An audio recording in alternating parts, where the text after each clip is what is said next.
Sidang khas hari ini juga mendengar pembentangan daripada MKN Selangor mengenai cadangan untuk mewujudkan program isolasi pekerja kargo lapangan terbang antarabangsa KLIA. Cadangan ini berikutan dengan peningkatan kes positif COVID-19 daripada kluster kaya yang melibatkan pekerja mas kargo di KLIA. Berdasarkan penilaian risiko yang telah dilaksanakan oleh KKM, sidang khas hari ini bersetuju untuk menjalankan program isolasi yang melibatkan seramai 360 pekerja mas kargo di KLIA yang sihat, tidak bergejala dan disahkan negatif. Kita isolatkan mereka dan program ini akan berkuasa selama 14 hari mulai besok 26 November dan berakhir 9 Disember 2020. Pekerja-pekerja ini akan ditempatkan di Tune Hotel KLIA Aeropolis dengan pemantauan dan SOP ketat yang dikawal oleh pihak KKM, MKN dan PDRM. Sebelum ini saya telah pun memaklumkan bahawa setiap pekerja warga asing di negara kita akan disaring.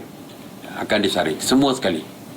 Ada 1 juta lebih akan disaring dan fokus kita adalah di negeri-negeri yang mempunyai industri yang banyak seperti di Selangor, wilayah Persekutuan Kuala Lumpur dan Labuan, Pulau Pinang, Johor, tak salah, Johor Negeri Sembilan. Itu antara yang kita fokus dulu fasa pertama ini. Hari ini Kementerian Sumber Manusia membentangkan plan tindakan dan mekanisme bagi pelaksanaan ujian saringan tersebut. Antaranya ialah kesemua pekerja asing akan disaring melalui kaedah RTK antigen.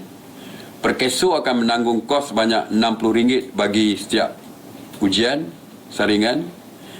KSM dan Perkeso akan menyelaras ujian saringan kepada pekerja asing daripada pelbagai aspek termasuk jumlah pekerja, fasiliti klinik dan makmal dan juga kos ujian saringan. Untuk permulaan, ujian saringan ini akan difokuskan di negeri-negeri yang saya sebutkan tadi yang melibatkan seramai 888,342 orang pekerja.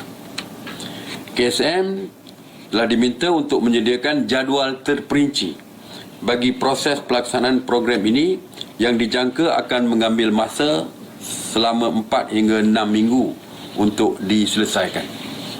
Jadi kita dah beritahu kepada KSM bahawa mereka perlu ada jadual. Kita tak nak nanti seperti kita pernah buat dulu, dikeluarkan dalam media sosial kononnya sampai 1 kilometer beratur dan sebagainya. Kita tak nak berlaku seperti itu. Kita nak supaya tersusun. Kita cadangkan oleh kerana ianya melibatkan swasta, fasilitis kesihatan swasta yang terlibat.